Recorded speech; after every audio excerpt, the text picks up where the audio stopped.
Cek, cek, cek.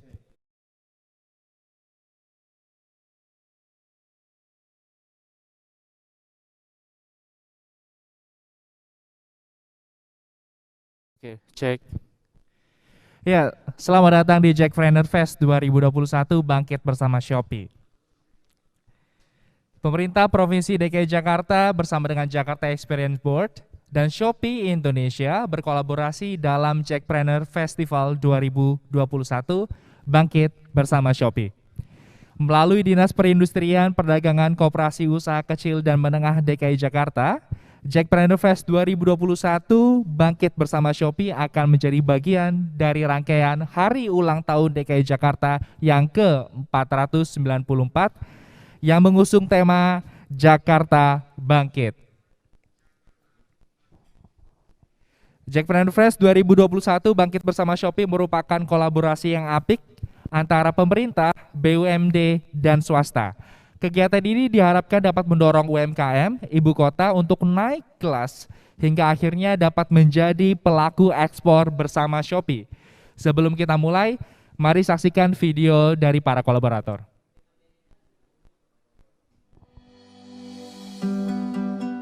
Kita harus bangga. Bangga bisa mengembangkan hobi jadi penghasilan. Bangga bisa melihat celah dan menjadikannya sebuah kesempatan.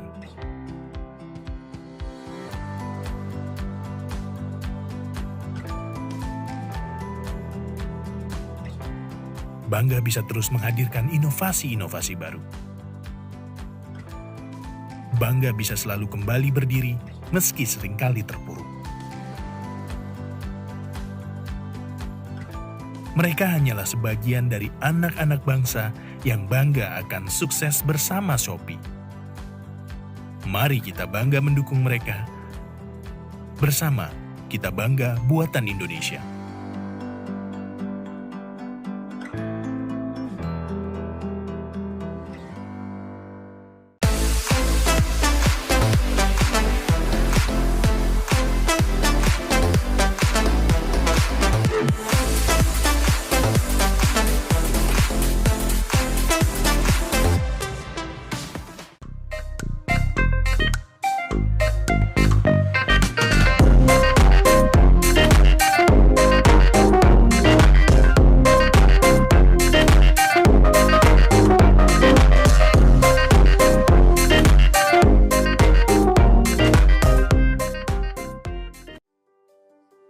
Kita tahu, dalam satu hari, sejak surya merekah perlahan hingga cahaya bulan menemani, dingin ibu kota terus berjalan dan tak pernah terhenti. Selalu saja ada aktivitas yang tercipta dan menghidupinya. Mulai dari kamu yang berkelana dengan sepeda, kamu yang sedang khawatir tertinggal bersekolah, kamu yang sedang berjalan menuju rumah, dan kamu dengan teman sejawat yang saling bertukar cerita tentang perjalanan hari ini. Meski waktu, tempat, dan rasa yang kita miliki berbeda serta beragam, selalu ada satu hal yang menemani kamu melewati itu semua. Berkolaborasi dengan ragam pihak, Plus Jakarta hadir dalam berbagai rupa dan warna untuk temani teman kolaborasi dalam tiap kegiatan. Karena Jakarta ingin kamu peka dan memantik kesadaran akan identitas kita bersama sebagai kota kolaborasi. Sudah temukan dan sebarkan Plus Jakarta di tempatmu? Kamu kenapa? Ngeheng. 77 Mega Electronic Sale pasti ori. Kresek-kresek. 77 Mega Electronic Sale pasti ori. Gosong. 77 Mega Electronic Sale pasti ori. Panas. 77 Mega Electronic Sale pasti ori. Rusak. 77 Mega Electronic Sale pasti ori. Jangan lewatkan Shopee 77 Mega Electronic Sale. Ya, Jackpreneur Fest 2021 Bangkit Bersama Shopee dapat terselenggara dengan sukses dengan adanya kolaborasi dari Shopee Indonesia, Asosiasi Pengelola Pusat Belanja Indonesia (APPBI), Bank Indonesia, Saranajaya, Hipindo, dan Ina Product. Acara ini juga turut didukung oleh Jakarta Creative Hub, M-Block, Dekranasda DKI Jakarta, Kelas Pagi, OCA Indonesia, Indomaret, dan PT Jakarta Propetindo. Jackpreneur Festival 2021 bangkit bersama Shopee, disiarkan langsung melalui YouTube Pemprov DKI Jakarta, YouTube Shopee Indonesia, serta Shopee Live. Selamat pagi saya ucapkan kepada rekan-rekan Jackpreneur dan juga rekan-rekan sekalian yang menyaksikan melalui Shopee. Maju terus UMKM Jakarta. Oke, teman-teman semua, tanpa berlama-lama lagi, kita akan langsung saja menuju ke sesi kelas personal yang pertama, di mana kita akan mengetahui bagaimana kita melakukan segmentasi pasar dari generasi ke generasi. Bagi seorang pemasar, tentunya sulit untuk memperoleh konsumen. Mereka berupaya untuk mendapatkan perhatian konsumen melalui pemasaran konten melalui sosial media seperti Instagram, Facebook, dan lain sebagainya, di TV, telemarketing, dan ada juga yang melakukan pemasaran secara door to door. Berharap bahwa konsumen akan tertarik dengan brand mereka. Akan lebih sulit lagi bagi para pemasar yang ingin menyasar seluruh generasi yang tentu secara demografis karakternya akan sangat beragam. Jadi bagaimana kita bisa memastikan bahwa brand kita menargetkan ke semua demografis konsumen secara efektif? Generasi mana yang memberikan respon terbaik ketika ditelepon? Generasi mana yang lebih suka berpengalaman untuk belanja? Generasi mana yang lebih suka melihat Instagram Ads dan lain sebagainya. Saat ini kita akan menghadirkan pembicara yang luar biasa di sesi pertama kelas personal pada hari ini yang akan membahas tentang kenali segmentasi dari generasi ke generasi.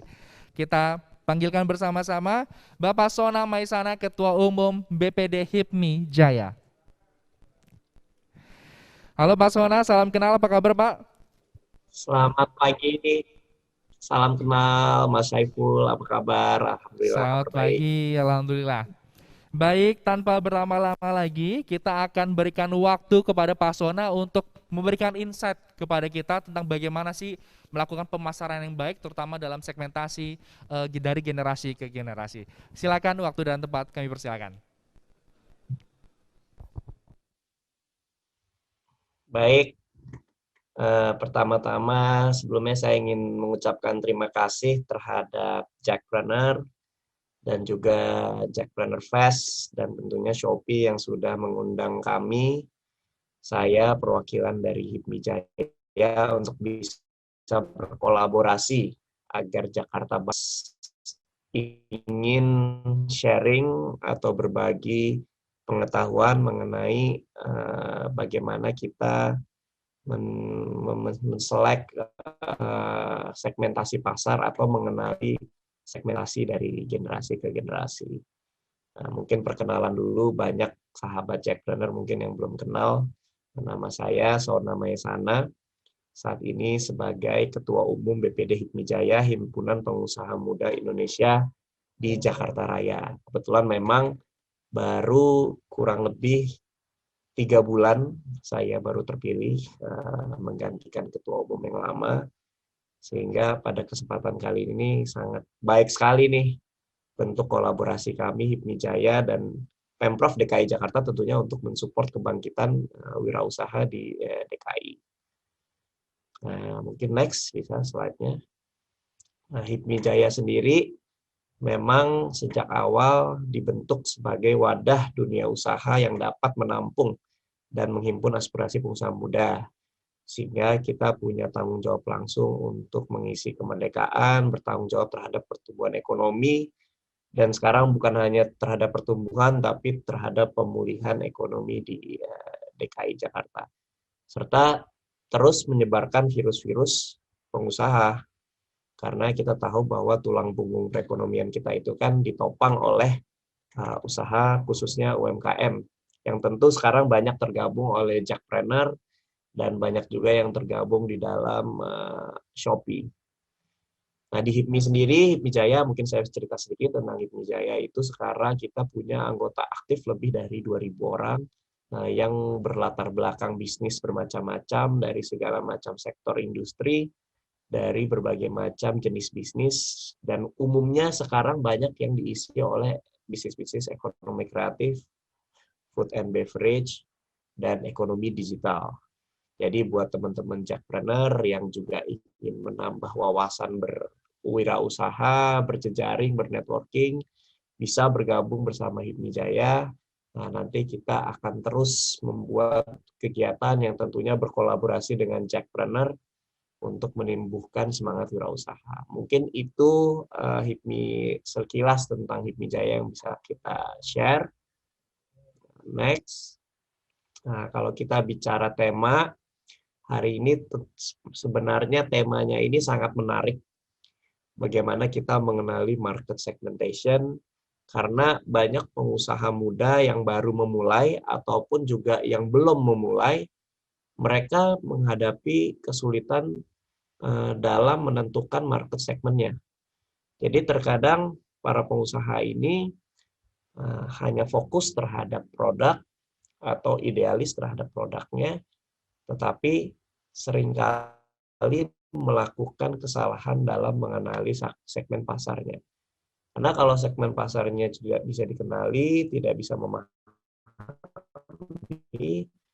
akhirnya aktivitas biasanya jadi tidak efektif. Nah, kalau kita bicara market segmentation, sebenarnya kalau dari zaman dulu ya, atau kalau kita belajar teori, itu dibagi menjadi 4 yang sudah-sudah, yaitu market segmentation dibagi berdasarkan geografiknya, jadi lokasinya. Tentu segmen pasar yang tinggal di ibu kota atau kota besar pastinya akan berbeda dengan segmen pasar yang tinggal di daerah atau pinggiran kota atau mungkin di rural areas. Segmen pasar di negara A belum tentu sama dengan segmen pasar di negara B.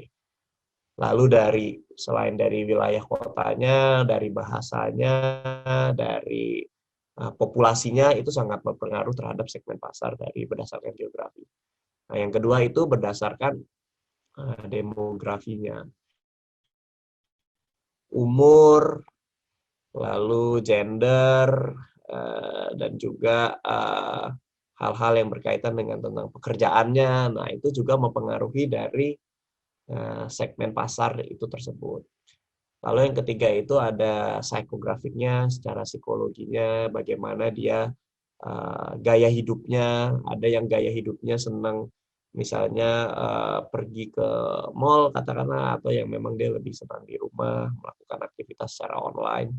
Apalagi sekarang ya, 1,5 tahun belakangan ini dengan adanya pandemi 19 tentu banyak merubah market segment berdasarkan psikografik, dan juga yang keempat berdasarkan behavior atau kebiasaannya.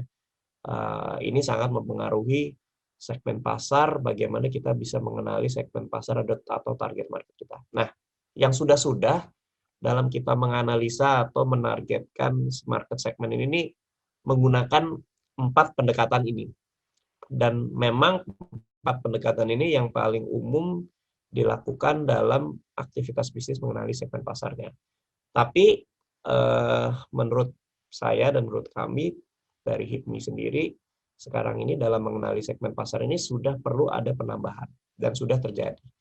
Jadi tidak cukup hanya melalui pendekatan market segmentation berdasarkan geografik, demografik, psikografik, sama behavioral. Tapi sekarang ada yang namanya pendekatan persona. Nah, boleh next. Jadi seperti apa sih persona itu? Boleh slide-nya di next.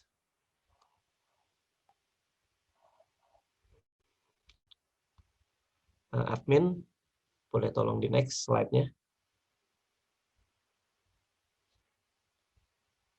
Jadi seperti apa sih persona itu atau segmentasi? Jadi kita mengumpamakan atau menganalogikan produk kita itu sebagai person.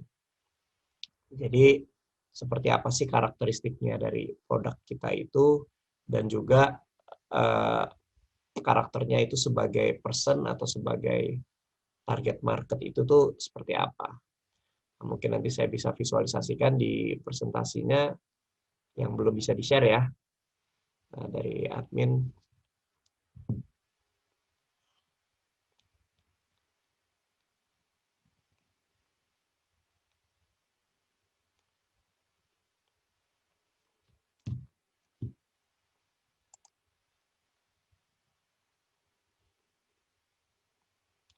Oke, jadi kalau dari eh, target market berdasarkan persona itu, sekarang ini kita harus menjawab karakteristik atau kebutuhan dari si customer-nya ini. Jadi kalau tadi saya sempat paparkan berdasarkan demografik, berdasarkan psikografik, berdasarkan gender dan lain-lain.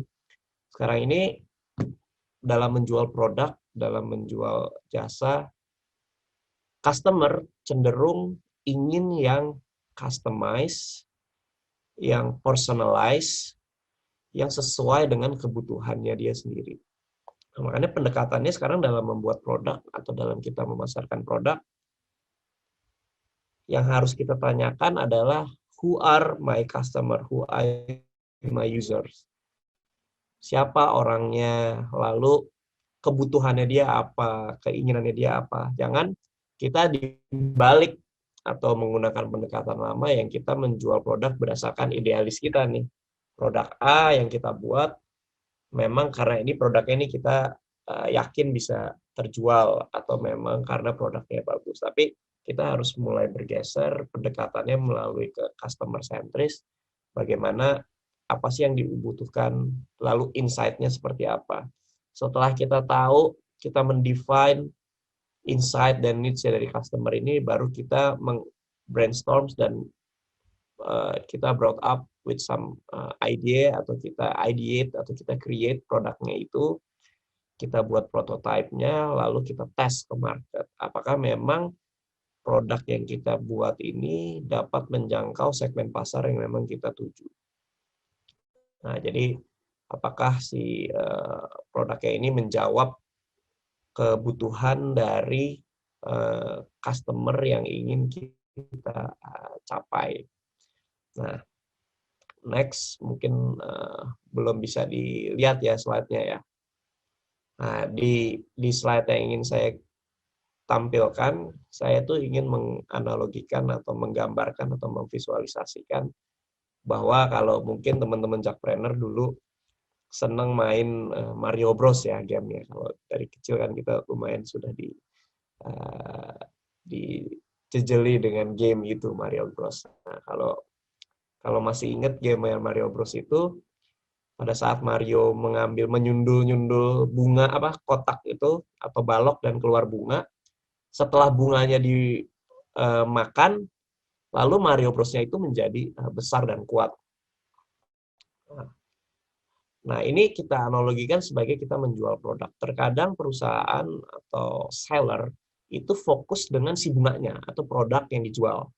Nah, bunganya dipercantik, lalu fokus hanya menjual si bunganya tersebut. Tapi tanpa disadari sebenarnya yang dijual itu atau yang bisa kita value added-nya itu adalah pada saat Mario Bros memakan bunga itu dan dia menjadi besar dan kuat. Mungkin next-nya bisa slide-nya bisa di next. Ya, jadi how we can be atau what we can be someone that kita pada saat kita bisa memakan atau membeli produk itu kita bisa menjadi seperti apa. Nah, ini yang menjadi pendekatan baru dalam menjual produk. Jadi bukan tentang produknya, bukan tentang bunganya, tapi kita akan menjadi seperti apa setelah kita memakan bunga itu, atau kita membeli produk itu, atau kita memakai produk itu. Contohnya, kalau anak zaman sekarang kan, kalau beli laptop, itu kita pasti belinya MacBook atau Apple. Nah, sebenarnya Apple ini dalam menjual produk tidak hanya fokus terhadap pendekatan produknya, tapi bagaimana generasi baru ini, generasi milenial ini menjadi Apple user atau memakai produk Apple. Pada saat dia memakai Apple, dia lebih tersinkronisasi dengan produk-produk lainnya, dia masuk ke dalam suatu komunitas Apple produk dan banyak mendapatkan benefit dari penggunaan produk tersebut. Jadi setelah dia membeli produk itu, baru ada value added yang ditambah dibanding fokus menjual terhadap produknya. Next slide.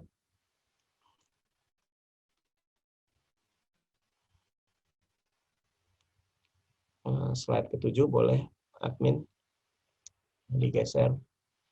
Saya hanya akan memberikan banyak visualisasi terhadap bagaimana kita mengenali segmen pasar baru atau bagaimana kita meng-create segmen pasar baru. Jadi sekarang itu people don't buy products, atau mereka itu tidak hanya membeli produk, tapi they buy better version of themselves. Jadi mereka menjadi seperti apa, mereka menjadi orang yang lebih baik atau orang yang lebih produktif dengan mereka membeli produk tersebut. Nah, saya ambil contoh lagi, next slide. Inovasi yang dilakukan oleh Apple melalui iPod-nya. Next. Ya. Jadi pada saat iPod pertama keluar, mereka menjualnya itu dengan tagline 1000 songs in your pocket, atau ada 1000 lagu di dalam kantong kita. Gitu. Nah, mereka menjawab kebutuhan atau solusi bahwa di situ diperlukan inovasi, karena sebelumnya adanya tuh cuma Walkman yang terbatas terhadap, atau Discman yang terbatas hanya 1 CD atau 1 lagu yang mungkin hanya bermuat 12 sampai 15 lagu, lalu ada apa namanya istilahnya tuh stereo box gitu ya. Nah, mereka menjawab solusi, menjual produknya itu dengan pendekatan needs tadi, pendekatan personalized tadi, yaitu 1000 songs in your pocket. Next slide. Nah, dibanding mereka menjual dengan jargon yang cenderung konvensional ya, atau fokus terhadap produknya, dan kita menjual iPod dengan ukuran segini, sebesar kotak sarden gitu, dengan baterai yang panjang dan beberapa fitur lainnya. Mereka hanya menggunakan simple jargon pendekatan yang lebih personalized, yaitu 1000 songs in your pocket. Nah, next slide boleh. Jadi pendekatan personal tadi yang menjadi add-on atau menjadi pelengkap dari pendekatan market segmentation itu memang harus lebih fokus terhadap research based modules ya, atau memang pendekatan research itu tuh harus diutamakan dan ditekankan, karena di sana kita berusaha untuk mengenali siapa buyers kita, lalu apa yang mereka coba capai melalui produk ini, lalu goals-nya, how they think, how they buy, gimana mereka cara beli, gimana cara berpikir tentang produknya, dan bagaimana mereka menentukan atau membuat buying decisions-nya. Jadi kalau dalam pendekatan persona ini, kita tidak hanya research berdasarkan kuantitatif, berdasarkan survei, berdasarkan menyebar kuesioner gitu, tapi harus lebih ke kualitatif juga. Kita talk with our customers, be with our customers, think like our customers, dan so on and so forth. Jadi kita benar-benar berusaha mendekati customer kita, seolah-olah produk kita ini kita analogikan sebagai customer. Next. Karena next slide boleh. Karena di era saat ini, era yang memang sudah digitalisasi sangat maju, perkembangan teknologi sangat pesat, dan kebutuhan orang yang sekarang lebih personal, apalagi dengan situasi COVID seperti ini ya, cenderung tidak mass production, tapi lebih customizable, lebih bagaimana produk ini merepresentasikan dari diri dia. Karena mungkin bapak-bapak yang dia lebih senang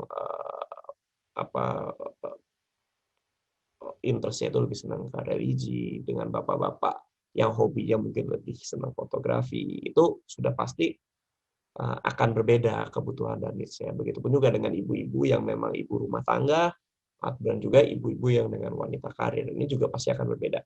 Sesimpel perusahaan besar yang sudah melakukan pendekatan personalized dan customizable ini adalah perusahaan kopi yang bernama Starbucks. Kalau sahabat-sahabat Jackpreneur menyadari pada saat kita membeli kopi Starbucks. Sebenarnya yang dijual kopi, ice cappuccino atau ice latte.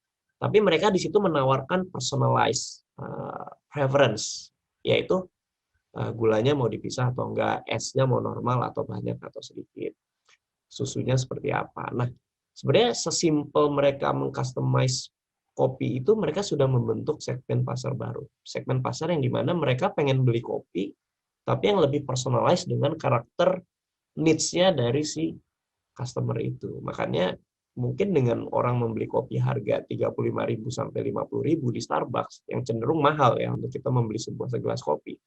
Tapi mereka ngerasa itu kopi itu belong to them gitu. Ngerasa kopi ini sangat personalized banget dengan mereka. Sehingga ini menjadi bentuk suatu persona atau mengilustrasikan bagaimana produk itu merepresentasikan si pembelinya. Boleh next slide. Nah, sekarang pertanyaannya bagaimana cara kita membuat si persona tadi? Bagaimana kita mencoba mengilustrasikan si produk ini, produk yang mau kita buat atau kita jual, yang bisa merepresentasikan segmen pasar yang ingin kita tuju. Next slide. Nah, pendekatan ini kita boleh pakai alat bantu tools yang namanya empathy mapping. Jadi pendekatan kita sekarang lebih yang seperti tadi saya sampaikan, sudah nggak bisa hanya berdasarkan kuantitatif lagi dari 100 orang, 60 orang berapa banyak yang suka gitu, 60 orang atau mayoritas yang suka atau minoritas. Tapi kita harus lebih pendekatan emosional atau empathy mapping. How our customer itu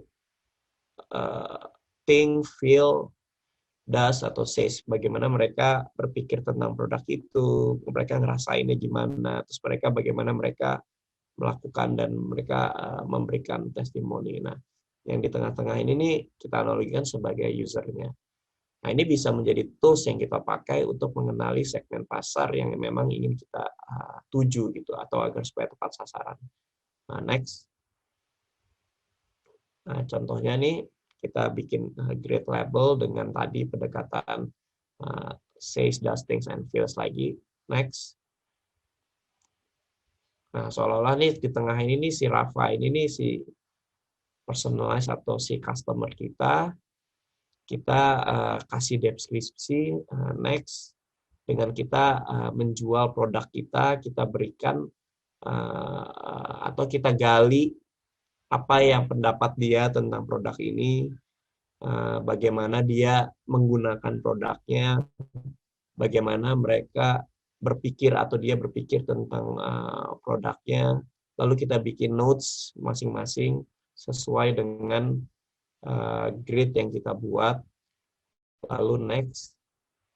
Nah, dari situ nanti kita bisa menemukan relationship atau hubungan yang berkaitan yang membuat kita bisa lebih mengenali segmen pasar. Misalnya kalau kita menjual sebuah jasa, lalu dia punya bagaimana kita bisa menganalisa cara dia menggrab produk itu, lalu cara dia bisa merespon terhadap produk atau jasa itu. Nah, kita bisa membuat satu strategi marketing berdasarkan hasil observasi itu. Next. Nah, itu tools yang bisa dipakai bagaimana untuk kita bisa membuat persona tadi ya. Tidak hanya menggunakan metodologi lama atau cara lama. Nah, ini sebagai contoh salah satu persona atau customer yang dia pengen membeli sebuah produk gitu. Nah, di sini kita bisa membuat semacam karakteristik dari tidak hanya dari demografinya, tidak hanya dari psikografinya, tidak hanya sebagai dari lifestyle-nya, tapi bagaimana personality-nya, bagaimana goals yang ingin dia capai, lalu brand-brand yang dia suka, gimana dia dapat mengakses produk-produknya itu. Nah, ini akhirnya terlihat bahwa si karakter ini nih memang karakter yang memang pengen membeli sebuah contoh produk misalnya streetwear gitu. Next slide. Ada lagi contoh bahwa mungkin dengan yang tadi karakternya lebih ke streetwear dari interest-nya, dari lifestyle-nya, dari personalnya. Nah, beda lagi dengan contoh yang memang mungkin wanita karir yang gaya hidupnya atau bagaimana dia biasa melihat produk, bagaimana dia biasa membeli produknya itu, caranya dia membeli produk, bagaimana dia membuat keputusan dalam membeli produk, lalu baru kita bicara demografinya dan lain-lain. Nah, itu pasti berbeda. Nah, disitulah kesuksesan atau bagaimana kita menganalisa market segment itu tuh sangat berpengaruh terhadap tingkat kesuksesan dalam menjual produk kita. Nah, ini saya mau ambil contoh salah satu bentuk bisnis atau contoh bisnis konkret dan real dari parfum HMNS ya. Nah, ini dia menjual parfum melalui online, tapi dia melakukan pendekatan pasar atau mengenali segmen pasarnya dengan tepat. Bagaimana produk ini, parfum, bisa terjual dengan sangat masif, bisa terjual dengan sangat banyak. Mungkin dari Shopee juga bisa membenarkan itu, karena ini mereka memang menjualnya hanya di Shopee. Nah, tanpa kita atau customer itu kalau beli parfum kan biasanya behavioralnya itu yang konservatif, pasti harus mencium dulu, harus nyobain dulu.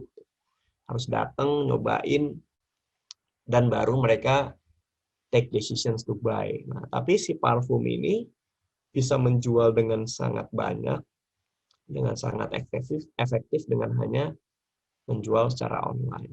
Berarti pendekatan segmen mereka ini bisa tepat sasaran, bisa nyampe ke customer yang ingin mereka tuju. Nah, next slide. Nah, caranya gimana? Nah, ini yang kita sebut dengan 4P, promotion, product, price, place. Nah, tools ini adalah tools yang sangat efektif untuk menentukan segmen pasar yang ingin kita tuju atau ingin kita capai. Yang pertama, kita bicara tentang produknya dulu.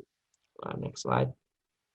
Bagaimana produk yang kita buat ini, kita menganggap bahwa every first product is bad atau pasti tidak sebagus produk-produk yang sudah menguasai pasar atau yang sudah menjadi market leader. Tapi you have to be good at selling bad products.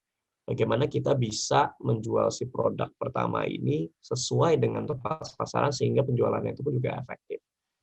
Nah, melalui pendekatan 4P ini kita bisa membantu kita untuk mengenali segmen pasar yang ingin kita tuju. Next. Nah, kalau kita bicara tentang produk, ini adalah satu produk yang sempat viral ya, sepatu lokal yang sempat dipakai oleh, dan mungkin masih dipakai oleh Bapak Jokowi, Bapak Presiden kita, yang memang dia membuat dari segi kualitas produknya pun juga bagus, tidak kalah dengan sepatu-sepatu import. Next. Lalu parfum tadi HMNS ini yang mereka juga membuat dari sisi packaging-nya, dari sisi desain, dari sisi quality-nya juga tidak kalah. Next. Dan ini contoh produk pertama mereka gitu. Jadi bisa dibayangkan tadi dari produk yang pertama keluar dan setelah melalui proses mungkin menerima feedback, menerima masukan, dan pada saat mereka lempar pasar, mereka akhirnya menemukan target market mereka, dan akhirnya mereka melakukan perbaikan dari produk yang mereka pertama keluarkan. Nah, itu dari pertama, kalau dari 4P tadi ya dari phase pertama itu adalah produknya itu sendiri. Memang produknya itu memang harus kuat, bisa memberikan solusi, bisa menjawab kebutuhan dari target customer-nya. Lalu next, kita pendekatannya lalu melalui price. Nah, price ini adalah salah satu komponen penting yang sangat bisa memberikan posisi terhadap segmen pasar yang ingin kita tuju. Next slide. Nah, kita bicara contohnya adalah parfum ya. Bahwa parfum itu kan kalau kita mau beli parfum ada terbagi dari 2 segmen pasar, yaitu segmen pasar yang memang terbiasa membeli parfum yang mahal, yang harganya di atas 1 juta, yang memang dari sisi brand mereka sudah punya, dari sisi baunya atau ketahanannya atau kualitasnya memang sudah bagus.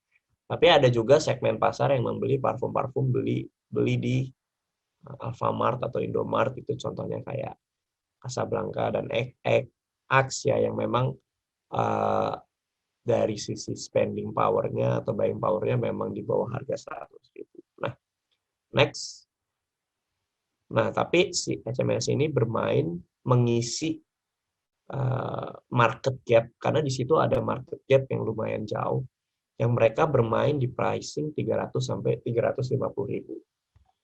Pertama, mereka bisa mengambil atau menggabungkan dua pasar yang akhirnya membentuk pasar baru dengan hanya melakukan pendekatan segmentasi melalui harga. Dari pasar yang memang atau customer yang biasa membeli parfum mahal, akhirnya mungkin mereka mau coba beli si parfum ini dengan desain dan kualitas yang mirip-mirip, tapi harganya lebih terjangkau, mungkin mereka bisa pakai untuk sehari-hari. Atau yang biasa membeli parfum murah di supermarket atau minimarket, mereka bisa nabung sedikit-sedikit untuk membeli parfum yang lebih mengupgrade dari karakter personalnya dia, lebih mendekati parfum mahal, tapi harganya ini lebih cocok atau lebih pas dengan si spending power dari si customer ini. Nah, akhirnya melalui pendekatan price ini dalam menargetkan market segmentation-nya yang memang dia tuju, dia bisa membentuk market baru. Lalu next, contoh lain yang bisa melakukannya itu adalah kopi. Pasti semua jackpreneur tahu dengan viralnya atau terbentuknya market segmen baru dalam membeli kopi, yaitu kopi susu. Salah satunya contohnya si kopi tuku ini sempat viral mungkin di 4 atau 5 tahun belakang ya. Nah, next, tadi saya mengambil contoh si kopi Starbucks. Sudah ada market yang terbentuk dengan mereka membeli kopi Starbucks karena tadi dari harganya mahal, dia sudah punya brand, lalu lebih personalized dan lebih customized. Dan ada juga yang memang marketnya itu membeli kopi harga 8 sampai 10.000 gitu, kopi yang di supermarket atau kopi yang dijual di warung. Nah, tapi Tuku hadir datang dengan mengisi market gap tersebut melalui pendekatan price. Dia masuk di harga 18.000. Jadi dia bisa mengambil segmen market yang biasanya membeli kopi mahal, dia bisa masuk di tengah-tengahnya dengan harga dan kualitas produk juga yang tidak kalah dengan produk yang mahal, tapi juga bisa terimprove dari produk yang murah. Lalu next. Nah, sekarang kalau kita melakukan pendekatan melalui promotion dan place. Next. Nah, contohnya si HMS tadi. Mereka membuat suatu segmentasi promotion atau place di mana mereka menjual itu hanya fokus di Shopee aja. Nah, ini saya sempat research, ternyata mereka hanya jual fokusnya marketplace di Shopee. Karena mungkin mereka tahu bahwa karakter dari pembeli market mereka ini adalah karakter yang sama dengan Shopee users. Mungkin Shopee users ini memang menargetkan customer yang mungkin lebih fokus terhadap promo, terhadap best deals, dan lain-lain. Jadi mereka fokus menjualnya di sini. Nah, ini juga perlu dipahami bahwa dalam men-select segmen pasar yang kita tuju, bagaimana behavior mereka membeli produk, bagaimana biasa mereka melihat produk yang ingin kita beli, dan itu kita supaya target sasaran kita pun juga bisa tepat ya. Dan setahu saya mereka tidak menjual di marketplace yang lain. Jadi instead of mereka jual di mana-mana, nggak fokus, akhirnya si customer-nya atau buyer-nya ini juga tidak jelas. Akhirnya dia lebih memilih fokus untuk menjual di satu marketplace, yaitu Shopee, yang memang mereka bisa efektif di situ penjualannya. Dan mungkin produk lain yang mungkin tidak cocok untuk dijual di marketplace tertentu, mungkin cocoknya hanya jualannya di offline store atau di Instagram, dan itu memang person place tadi. Dan yang terakhir, next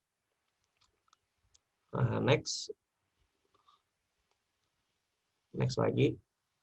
Nah, ini contohnya tadi si produk parfum ini yang tadi menjadi pertanyaan kan, bagaimana kita bisa menjual parfum secara online, sedangkan parfum itu biasanya orang beli untuk dicoba dulu, dites dulu. Pastikan atau memberikan ambience pada saat customer melihat platform online mereka, salah satunya melalui Instagram gitu misalnya. Nah, mereka membuat ambience seolah-olah si calon customer ini bisa merasakan atau bisa memvisualisasikan apabila mereka membeli atau memakai produk itu. Ini juga menjadi salah satu tools yang bisa dipakai bagi kita, apalagi di masa pandemi ini yang memang pergerakan atau offline store juga akan sangat terganggu, sehingga pendekatan kita dalam menentukan segmen pasar atau tools kita yang kita pakai dalam menjual produk kita melalui online ini sangat penting. Dan mungkin itu contoh yang bisa saya berikan. Next, ada slide lagi. Nah, itu contoh yang saya berikan. Jadi kesimpulannya adalah dalam kita menggali atau menganalisa segmen pasar dari generasi ke generasi, itu memang pasti dari tiap generasi itu sudah pasti berbeda. Pertama, dari gaya hidupnya sudah berbeda, dari secara demografinya sudah berbeda. Mungkin dulu segmentasi orang yang tinggal di kota besar dan orang yang tinggal tidak di kota besar itu sudah berbeda jauh. Nah, di masa saat ini mungkin ternyata sekarang sudah tidak terlalu berbeda jauh, karena banyak informasi yang bisa diakses atau tren yang bisa diakses melalui online yang juga merubah behavior atau segmen pasar dari orang tersebut. Nah, akhirnya pendekatannya itu yang sekarang kita tidak bisa lagi menggunakan pendekatan secara demografik, secara psikologi, secara gender dan lain-lain, tapi perlu ditambahkan pendekatan yang disebut dengan pendekatan persona tadi. Bagaimana si segmen pasar saat ini yang kita pelajari, yang kita lihat, yang kita rasakan sekarang ini lebih cenderung suka yang tadi personalize, yang lebih customize, yang lebih sesuai dengan karakter dari si pembelinya ini. Nah, karena sekarang ini si customer ini lebih banyak, dalam tanda kutip lebih banyak maunya ya gitu ya, lebih banyak dan gampang berubah gitu untuk berubah produk. Tapi kalau memang mereka sudah suka dengan satu produk yang memang sudah merepresentasikan dari si pembeli ini, kayak contohnya tadi kopi, dia sudah merasa terrepresentasikan banget dengan si produk ini karena sudah sangat personalized banget nih produknya, sesuai dengan karakter dia gitu. Atau dalam dia memakai laptop gitu misalnya, karena sudah sesuai banget dengan karakter dia, atau dengan produk-produk lainnya, mereka akan cenderung loyal, mereka akan cenderung untuk tidak pindah ke produk lain. Dan melalui pendekatan itulah kita sekarang bisa lebih mengenali segmen pasar yang sesuai dengan generasi saat ini. Mungkin itu yang bisa saya share secara presentasi. Mungkin setelah ini kita bisa lanjutkan dengan in your class, I guess. Iya. Don't worry, it's not too broken.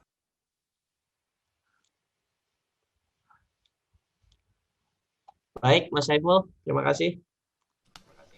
Ya baik, terima kasih. Luar biasa sekali Pak Sona atas pemaparan materinya. Saya sebagai calon pengusaha nih, masih calon nih Pak ya, belajar banyak bagaimana mengenali segmentasi dari generasi ke generasi.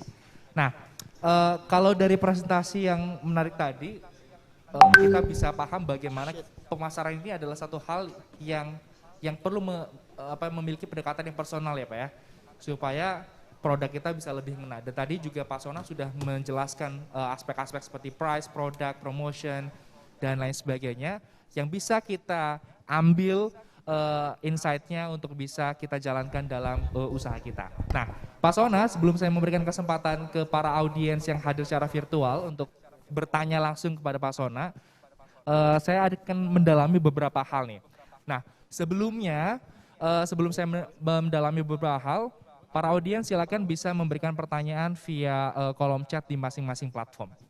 Baik Pak, pertanyaan pertama berkaitan dengan perkembangan teknologi informasi dan komunikasi saat ini, di mana semua orang sekarang ini punya smartphone, terkoneksi dengan internet dan lain sebagainya. Dan kita punya kurang lebih, ya, kalau secara sederhana saya bisa kategorikan menjadi dua segmen generasi yang berbeda. Generasi yang memang tumbuh bersama dengan internet, dia aware terhadap internet dan teknologi informasi, seperti generasi yang rata-rata berusia 20-30-an tahun, dan generasi yang baru mengenal internet atau teknologi. Nah, bagaimana kita menyikapi kedua generasi itu, terutama dalam hal promosi produk yang kita miliki, Pak? Silakan, Pak. Baik. Nah, ini memang menjadi satu fenomena ya. Itu ada istilah yang diberi nama digital age, gitu kan. Jadi in the last 10 years ya, atau masifnya itu dalam 5 tahun ke belakang nih, migrasi digital itu sangat masif, dan tentunya itu mempengaruhi bagaimana kita menjual atau membeli sebuah produk. Nah, kalau anak-anak zaman sekarang itu kan banyak yang mereka belanja atau beli ataupun window shopping gitu istilahnya, itu melalui online. Tapi ada generasi yang memang masih, ya tadi mungkin yang baru terekspos terhadap digital itu, yang memang masih menggunakan conventional way. Yang memang mereka kalau beli parfum, balik lagi ke parfum, tadi bedanya parfum mahal dengan parfum yang lokal humans tadi, mungkin kalau yang ada beberapa generasi tertentu yang dia pengen tetap harus datang, mereka harus di service, mereka harus dinyobain parfumnya. Tapi ada juga generasi yang memang sudah, oke, gue beli secara online, harganya masuk, desainnya oke. Nah, inilah menjadi, dan kita tidak bisa menghilangkan atau tidak bisa memandang sebelah mata atau tidak akhirnya menjadikan itu sebagai bahan pertimbangan dalam kita menjual produk kita. Karena balik lagi tadi, si sellernya ini atau si pebisnisnya atau pengusaha ini mau masuk ke segmen pasar yang mana, mau masuk ke target market yang mana. Kalau memang dia mau main, ternyata dia mau main di premium products, atau memang yang mau masuk ke produk-produk yang sifatnya lebih premium dan lebih niche marketnya. Mungkin karakter itu memang karakter yang memang dia tidak terlalu menggunakan digital sebagai bahan referensinya dia atau bagaimana dia membeli produknya. Nah, tapi kalau dia mainnya di produk-produk yang memang karakter customer-nya ini lebih banyak terekspos secara digital atau terbehavior secara digital, ya dia main di segmen pasar tersebut. Nah, menurut saya kedua segmen ini tidak bisa belum tentu harus kita satukan, tapi tidak bisa dipisahkan juga. Nah, tergantung dari si pengusahanya ini sendiri. Mereka mau main di segmen yang mana.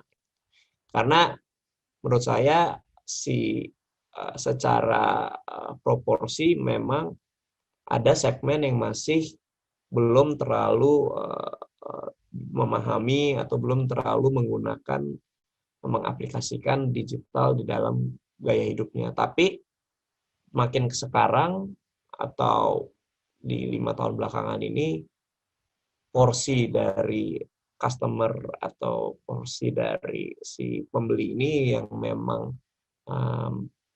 sudah sangat melek digital ini, porsinya memang lebih banyak. Gitu. Mungkin bisa menjawab, Mas Saiful. Terima kasih Pak Sona. Jadi balik lagi ya tentang karakter dari produk kita dan kemudian konsumen seperti apa yang akan kita tuju, dan itu akan mempengaruhi bagaimana cara kita untuk mempromosikan produk kita. Nah, pertanyaan selanjutnya nih Pak, tadi Pak Sona sudah menyinggung tentang produk premium dan lain sebagainya. Nah, menurut Pak Sona sendiri, kita punya berbagai macam karakteristik generasi ya. ada yang mengklasifikasikan sebagai baby boomers, kemudian Gen X, Gen Y, Gen Z, milenial maupun sekarang centennial namanya ya. Jadi bagaimana karakteristik dari masing-masing generasi ini dan dukungannya terhadap UMKM nih Pak? Menurut Bapak seperti apa? Silakan Pak. Ya, kalau generasi makin ke sini ya, makin tadi generasi milenial dan sekarang ada generasi centennial. Itu karakteristik yang saya coba pelajarin atau saya lihat bahwa makin ke sini karakter pembeli itu tuh semakin kritis dalam membeli atau menentukan sebuah produk. Kenapa mereka semakin kritis? Karena akan sangat mudah buat karakter pembeli zaman now, dalam tanda kutip, mereka meng-compare produknya.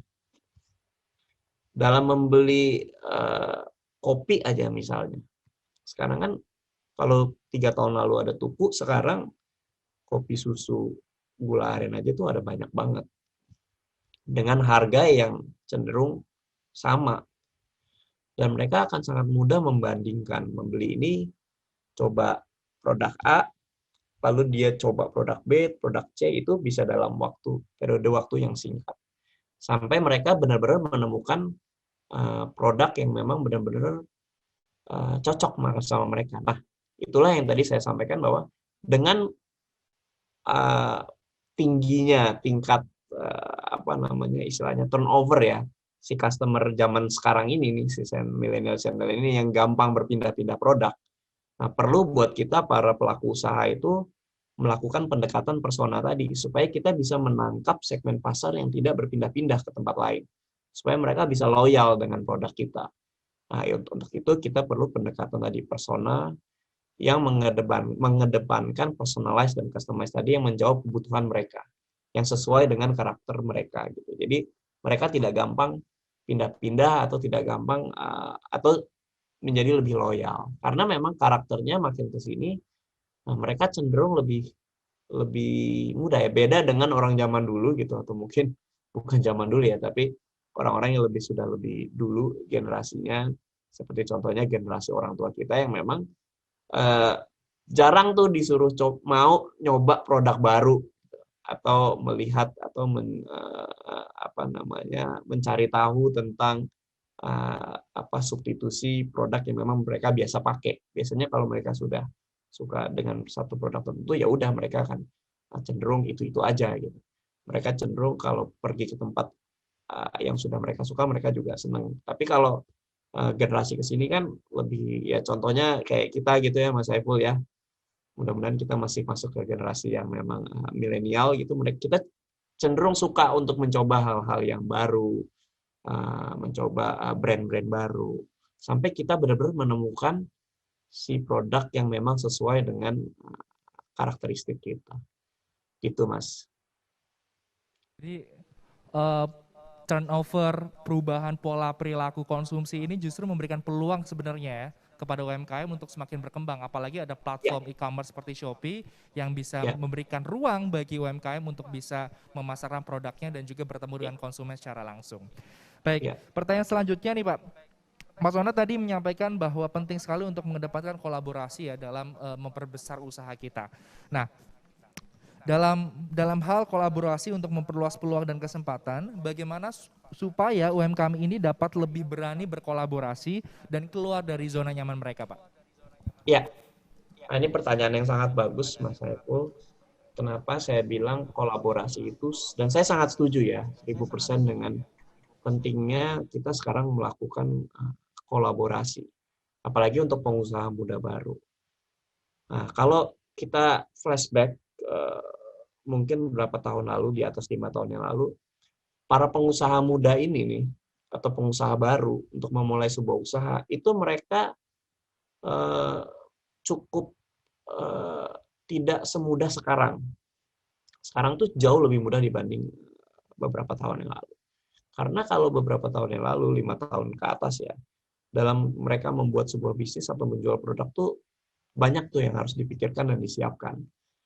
Pertama ya, yang sudah pasti dari produknya itu sendiri, bisnisnya, produksinya seperti apa, Lalu bagaimana mereka menjualnya.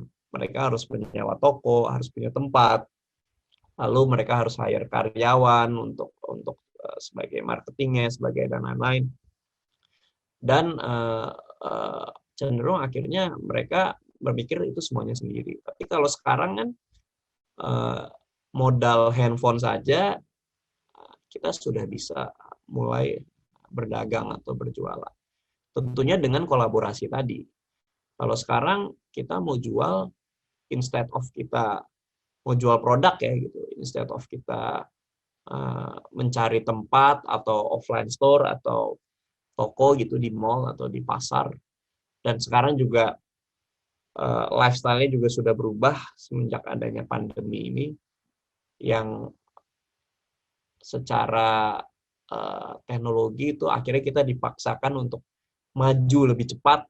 Dulu kalau kita seminar, contohnya ya kita harus datang ke satu tempat ngumpul rame-rame. Sekarang kita sudah bisa menggunakan teknologi seperti ini. Dan begitu juga dalam berjualan, mereka bisa langsung masuk atau memasarkan produknya di marketplace. Salah satu contohnya dengan Shopee ini. Jadi sekarang dengan adanya marketplace, mereka bisa berapa banyak ratusan ribu atau mungkin jutaan UMKM yang bisa terbantu memasarkan produknya tanpa mereka harus pusing lagi nih mikirin cari tempat dan lain-lain. Nah, ini kan suatu bentuk contoh kolaborasi yang bisa dimanfaatkan oleh para pengusaha muda baru yang ingin mulai berusaha gitu. Jadi akhirnya hambatan-hambatan itu bisa terputus atau bisa dihilangkan dengan adanya kolaborasi tadi. Dan zaman ini atau saat sekarang ini sudah bukan masanya kita berkompetisi, kita sendiri-sendiri untuk mencapai satu tujuan yang sama, tapi lebih baik kolaborasi, kita berbagi tugas, mengisi kekosongan, menggabungkan kekuatan, menggabungkan sumber daya, untuk kita bisa lebih cepat atau lebih jauh nyampenya gitu. Ya, ini zamannya kolaborasi. Jadi jangan malu, jangan takut untuk keluar dari zona nyaman untuk para UMKM di luar sana, jackpreneur di luar sana, untuk berkolaborasi agar bisa memperluas kesempatan dan peluang dari usahanya. Nah, sebelum kita memberikan kesempatan kepada para audiens, saya masih ada beberapa pertanyaan lagi nih, Mas. Pertama, kita bicara soal perkembangan zaman yang begitu cepat ya. Beberapa tahun yang lalu mungkin kita nggak bisa membayangkan bahwa kita akan punya banyak hal dalam satu gadget saja. Dulu kita pakai kamera terpisah, pakai AirPods terpisah dan lain sebagainya. Sekarang kita semuanya punya dalam satu gadget. Nah, dalam perkembangan zaman yang semakin cepat ini dan apalagi kita nggak bisa memprediksi ke depannya, apa pesan-pesan dari Pak Sona nih Pak untuk para UMKM di luar sana, untuk para jackpreneur di luar sana untuk bisa tetap catch up terhadap perkembangan zaman? Ya, tadi karena Mas Saiful kan kasih contoh bahwa sekarang aja kita semua bisa mengakses satu gadget, smartphone gitu misalnya, yang bisa menjawab kebutuhan solusi dari needs atau keinginan yang memang kita punya gitu. Karena kita mau nelpon bisa lewat smartphone, mau kerja bisa lewat smartphone, mau dengerin musik atau entertainment bisa lewat smartphone. Jadi produk ini menjawab solusi atau kebutuhan yang memang si pasar inginkan. Nah, saat ini pendekatan itu pun tuh tidak juga hanya bisa diaplikasikan oleh perusahaan besar ya, atau perusahaan sebesar. Mungkin akan tidak apple to apple kalau kita hanya memberikan contoh itu perusahaan sebesar Apple. Tapi untuk produk UMKM pun juga bisa menerapkan metode atau pendekatan yang sama. Jadi untuk perusahaan UMKM pun tidak hanya fokus terhadap produknya saja. Contohnya tadi, saya ambil contoh si parfum Humans tadi ya, kita balik lagi. Mungkin kalau dia hanya fokus terhadap produknya, dia hanya fokus terhadap dia menjual parfum. Parfum yang ya, parfum otomatis kan harus wangi ya, harus baunya memang bisa diterima atau ditangkap oleh pasar. Tapi dia pendekatannya hanya tidak cuma menjual produknya, tapi dia masuk ke pendekatan bagaimana karakter dari si customer-nya ini sendiri. Dia sukanya belinya di mana, si karakternya, lalu dengan harga berapa, lalu dengan visualisasi atau experience yang dibawa seperti apa. Nah, UMKM pun juga bisa melakukan pendekatan itu, pendekatan yang lebih mengarah ke needs dan kebutuhan personal dari si calon customer-nya.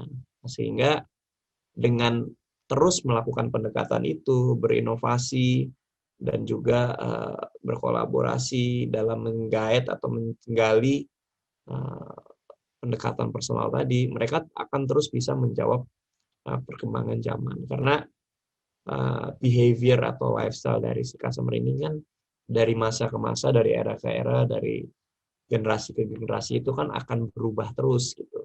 Atau bisa jadi akan balik lagi ke zaman dulu gitu, akan berputar seperti roda gitu. Jadi pendekatan si personal tadi melalui persona tadi itu bisa menjawab atau menjadi solusi untuk kita bisa catch up dengan perkembangan zaman. Dari saya, apa pesan-pesan dari Pak Oswana untuk para UMKM supaya tetap dapat bertahan walaupun dengan perbedaan generasi yang akan terus terjadi di masa mendatang? Ya, pesan dari saya mungkin kesimpulan dari tadi yang saya sampaikan melalui presentasi ya Mas Saiful, bahwa pertama kita tidak boleh berhenti berinovasi.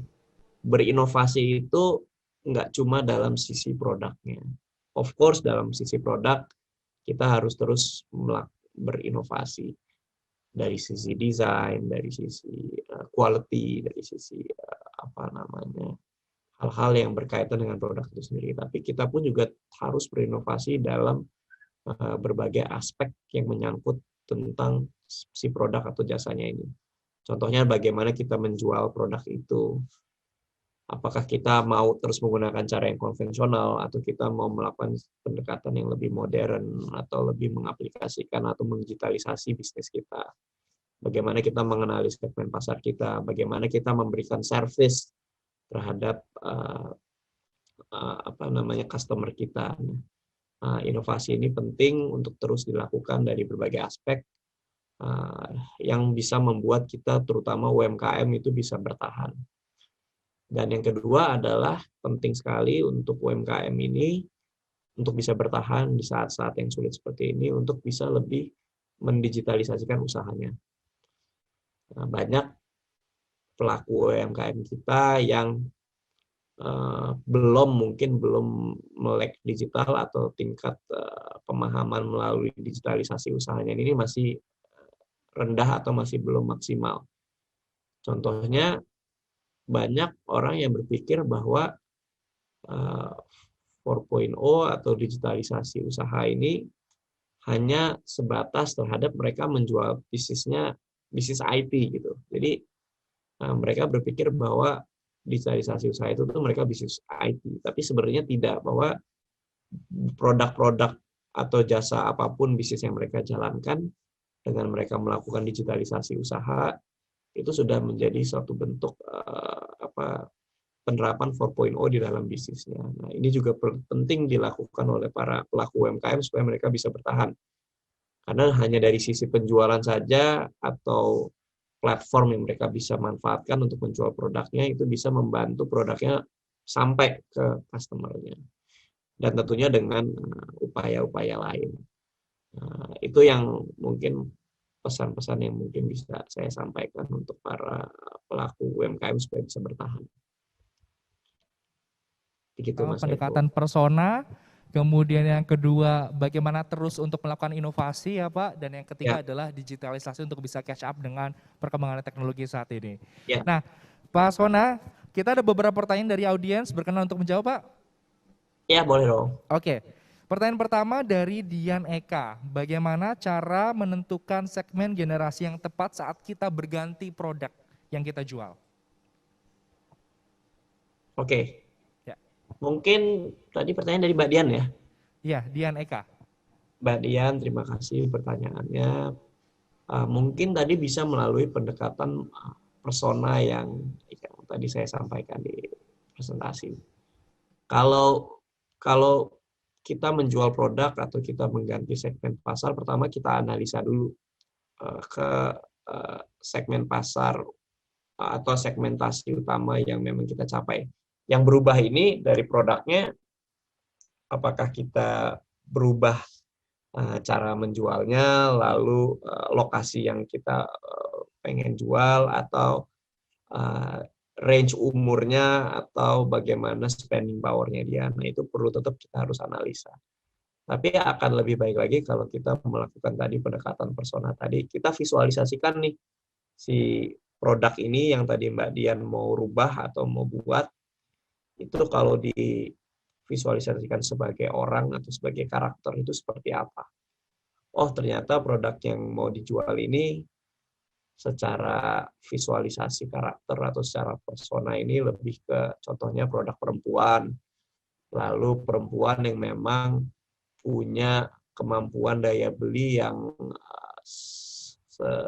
cukup lumayan, tapi mungkin tidak terlalu besar atau tidak terlalu premium. Lalu si perempuan ini mungkin karena dia sibuk bekerja, dia kerja kantoran atau sebagai profesional, jadi dia akan lebih banyak menghabiskan waktu dia dalam membeli sebuah produk itu melalui media digital atau media online. Nah, dari pendekatan persona tadi, bagaimana kita bisa memvisualisasikan si produk ini nih akan menjadi seperti apa, atau kalau difigurkan itu seperti apa. Nah, kita bisa menentukan strategi atau menjual produk kita dengan cara yang tepat, atau memasarkan produk kita dengan cara yang tepat. Atau mungkin kalau dari si karakternya lagi, tambahan lagi karakter si perempuan ini, biasanya dia kalau berbelanja online, dia lebih sering mengakses platform apa atau marketplace apa. Nah, ini sangat-sangat berpengaruh dan sangat penting, tapi terkadang orang tidak berpikir sampai sana gitu. Jadi hanya fokus terhadap produknya aja. Nah, mudah-mudahan bisa menjawab dari pertanyaannya Mbak Dian. Jadi memang analisa pasar ini harus terus berjalan ya Pak Sona ya. Tidak hanya di awal ketika kita merencanakan usaha kita, tapi juga terus dievaluasi dari waktu ke waktu. Nah, pertanyaan selanjutnya ada dari Laser 22. Nah, tadi kan kita banyak bicara soal produk dalam bentuk barang nih Pak. Bagaimana kalau dalam bentuk jasa? Ini pertanyaan dari Laser 22. Bagaimana dengan pengusaha yang produksinya berbentuk jasa, khususnya seperti kami yang bergerak di bidang laser cutting metal? Bagaimana kami mengetahui segmen dari usaha kami? Silakan Pak. Oke.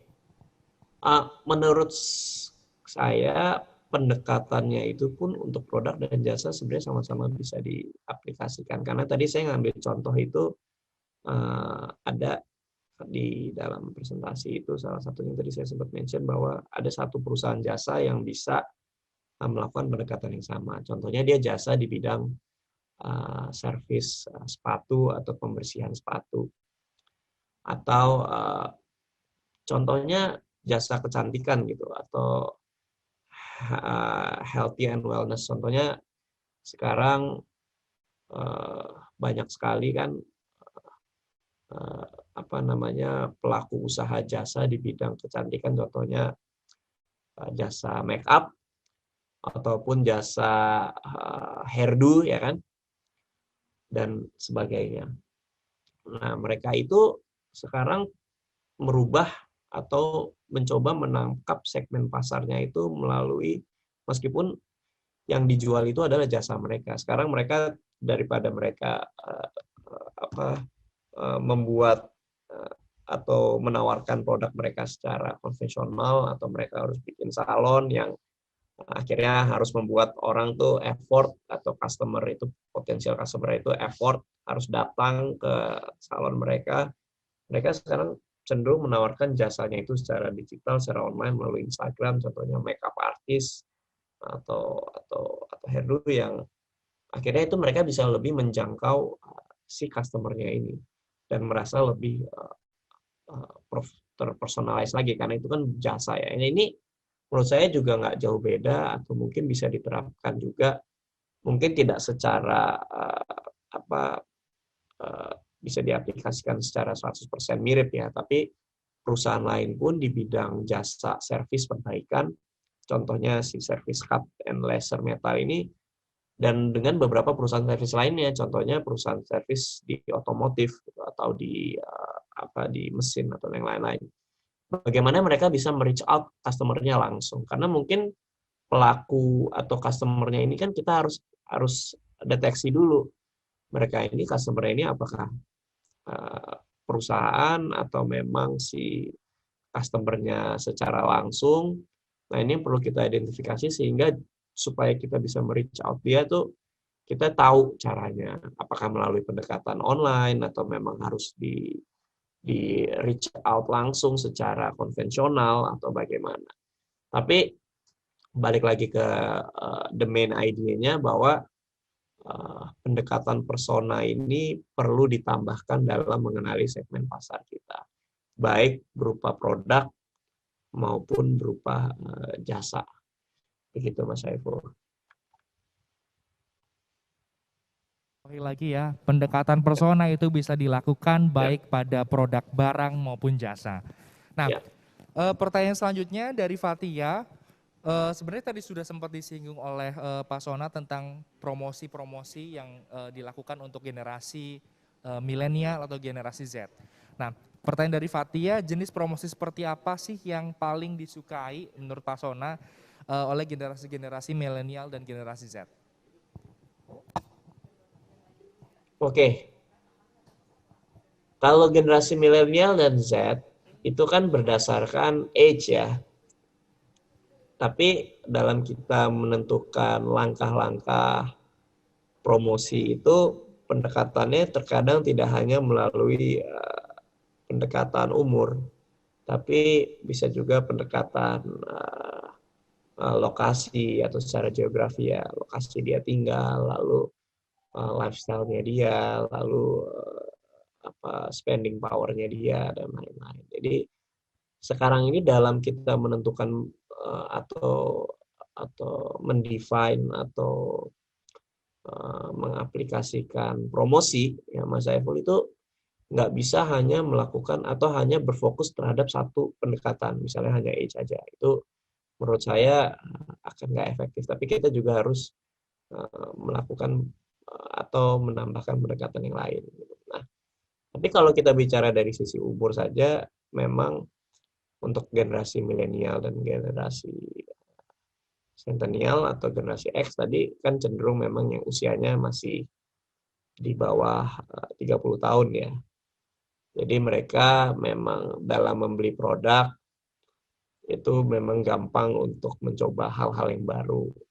Jadi biasanya kalau kita menentukan strategi promosi, contohnya di restoran gitu atau di apakah itu produknya fashion, itu melalui inovasi dari produknya itu sendiri.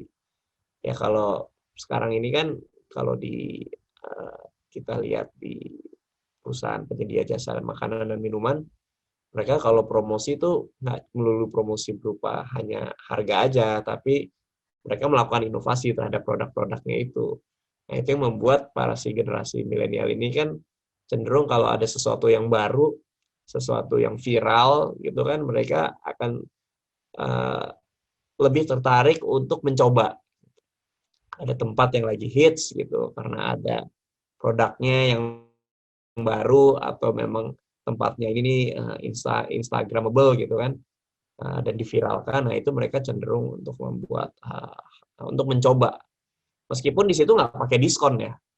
Karena kan ada orang yang melakukan promosi itu hanya melulu berdasarkan diskon atau pemotongan harga. Tapi kalau untuk generasi milenial ini, yang generasi yang senang dengan mencoba hal-hal yang baru dan ikut berada dalam hype keviralan itu, ya kayak contohnya kemarin kita tahu ada salah satu perusahaan penyedia jasa makanan cepat saji berkolaborasi dengan salah satu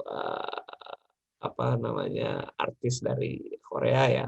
Itu kan hype banget dan akhirnya anak-anak itu kan salah satu bentuk promosi juga, promosi kekinian yang membuat si customer ini ingin mencoba. Padahal rasanya ya kalau kita tahu produknya itu kan produk yang udah ada sebenarnya, tapi dia menambahkan inovasi, ditambah sausnya atau ditambah kolaborasi. Nah, itu contoh-contoh bentuk promosi yang bisa diterapkan juga sama kita untuk bisa menarik si segmen pasar yang memang kita tuju ini. Oke, jadi Jadi Mas Saiful pasti juga udah coba juga kan kemarin itu produknya itu. udah, biar nggak ketinggalan hype aja sih, Pak. Iya.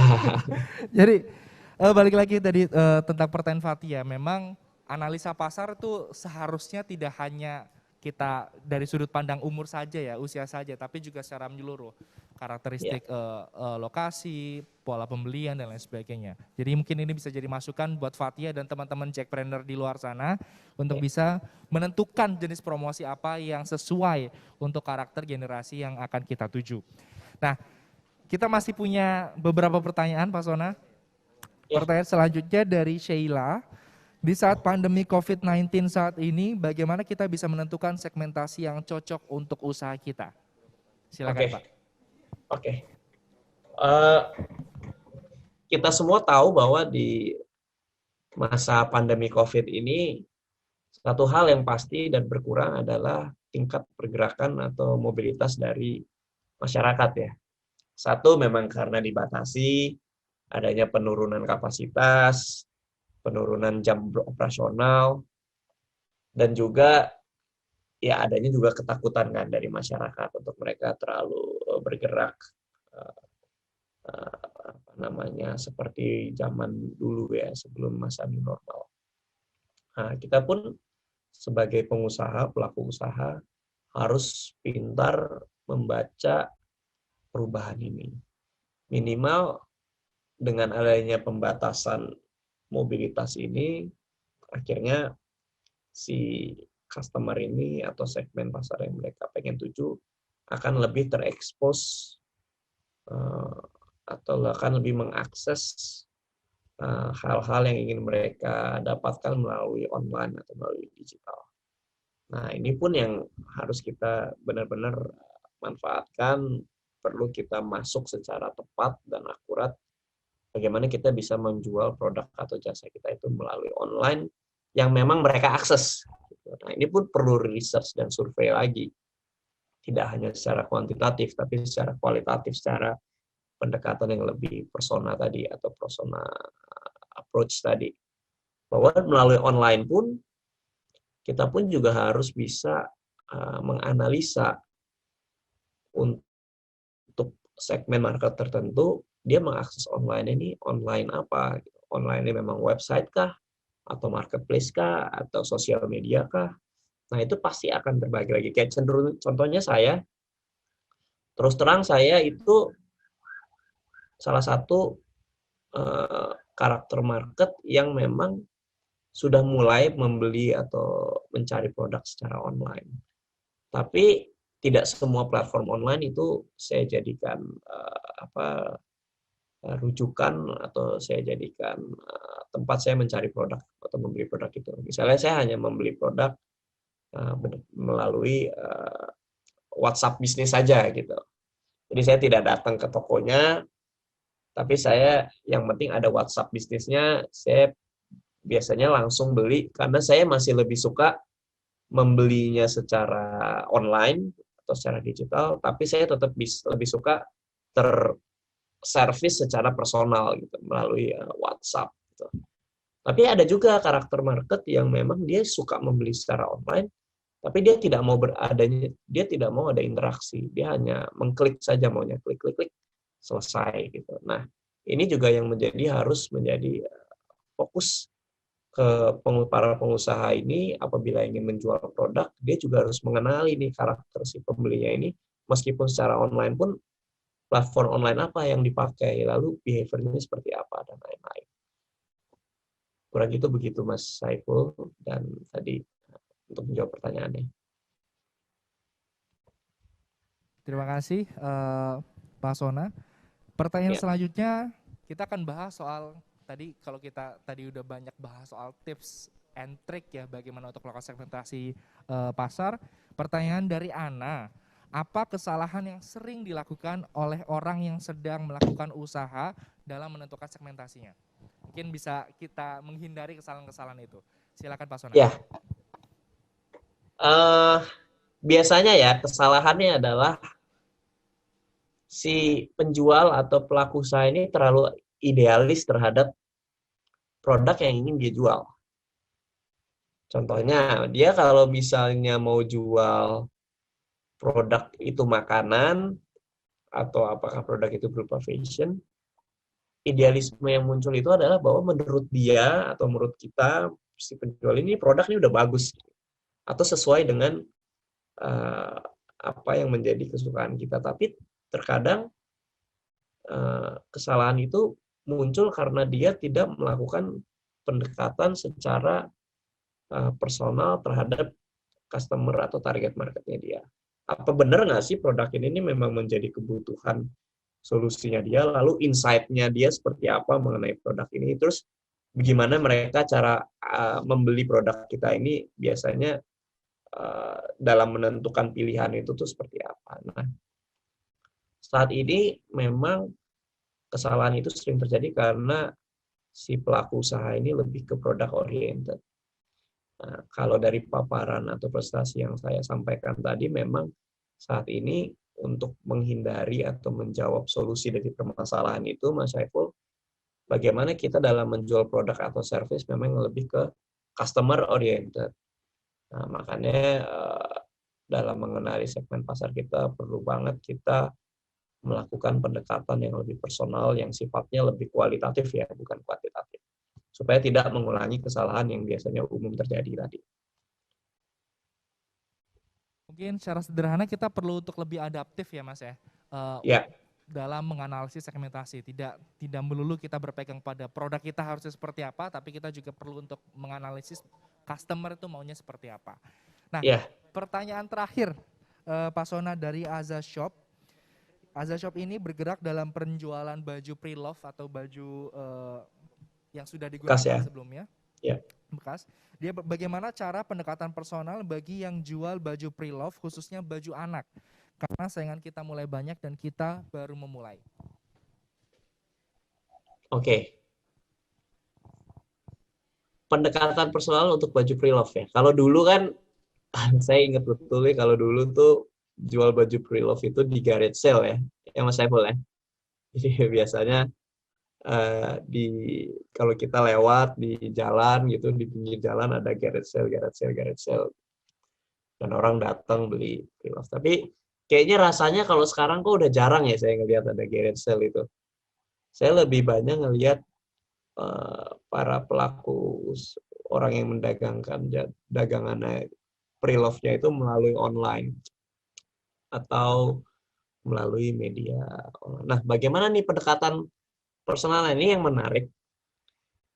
Kalau sebelumnya saya ngelihat orang jualan pre-love itu tuh hanya di post aja di Instagram gitu contohnya, dia jual produk ini baju anak, karena biasanya kan yang jual produk pre-love baju anak ini banyak banget, karena memang anak kecil ini kan pemakaian bajunya memang cuma sebentar ya, cuma berapa bulan habis itu sudah nggak muat, habis itu langsung di pre-love, padahal kondisinya masih bagus. Nah kalau dulu atau konvensional way-nya itu ya hanya di post, hanya dicantumkan harganya dan detailnya, lalu dijual. Sedangkan kan pasti kan kompetitornya sekarang juga sudah banyak yang melakukan hal gitu. Nah, yang menarik, ada beberapa metode yang dipakai oleh ada beberapa orang yang saya kenal. Dia menjual baju pre-love seperti menjual tapi melalui pendekatannya live gitu, atau live sale atau live apa namanya, semacam kayak dia buat jualannya itu secara online tapi live, sehingga di situ dia bisa diperagakan produknya, dipakai, jadi bisa divisualisasikan kalau dipakai seperti apa, tidak hanya cuma di foto. Jadi ada model-modelnya yang pakai apakah itu anak kecil atau memang itu baju orang dewasa. Lalu di situ ada interaksi dengan customer. Ada dikasih kontak personnya bahwa, oh coba dong lihat yang size-nya ini, lalu coba dipakai begini, dipasangkan dengan di-match dengan ini gitu. Nah, itu pun akhirnya menjadi salah satu inovasi ya dalam berjualan ya, yang membuat orang juga jadi lebih menarik. Meskipun itu bajunya pre-love, tapi biasanya kan kita akan lebih senang kalau produknya itu tuh bisa divisualisasikan, minimal bisa dipakai sehingga kita bisa membayangkan, oh nanti kalau dipakai nanti akan jadi seperti ini. Meskipun yang pakai itu orang lain ya, tapi itu menjadi salah satu tools yang bisa dipakai untuk berinovasi dalam menjual pre-love tadi ya. Kalau contohnya misalnya di baju anak, ya coba aja dibikin tuh live sale-nya, ada model si anaknya gitu untuk coba dipakai sehingga si customer ini bisa tervisualisasikan. Nah, akhirnya itu menjadi satu nilai lebih kan dibanding toko yang lain. Dan mungkin dengan kita menggali terus atau tidak menutup diri terhadap inovasi, terhadap kompetitor, nah kita pun juga akan bisa mengaplikasikan atau adaptif terhadap metode-metode berjualan yang baru. Nah, mudah-mudahan itu bisa menjawab. Oke, baik Pak Sona. Intinya inovasi, dan terus berinovasi supaya kita bisa lebih adaptif terhadap perkembangan pasar. Luar biasa sekali, baru satu kelas tapi kita sudah dapat insight yang banyak. Terima kasih Pak Sona atas materi dan insight yang luar biasa. Semoga sehat selalu Pak. Sampai bertemu di kesempatan lainnya. Mudah-mudahan sehat terus Mas Saiful dan sahabat Jackpreneur ya. Sampai ketemu lagi di lain. Terima kasih Pak Sona. Teman-teman Jackpreneur yang sedang menyaksikan Jackpreneur Fest 2021 Bangkit bersama Shopee, jangan kemana-mana karena akan ada sesi selanjutnya, yaitu pemaparan dari Ibu Diana Dewi selaku Ketua Kadin DKI Jakarta yang akan membahas tentang pengalaman pembeli menjadi prioritas. Acara akan dimulai pada pukul 12 siang, jadi tetap semangat untuk para UMKM di luar sana untuk naik kelas bersama dengan Jackpreneur Festival 2021 Bangkit bersama Shopee.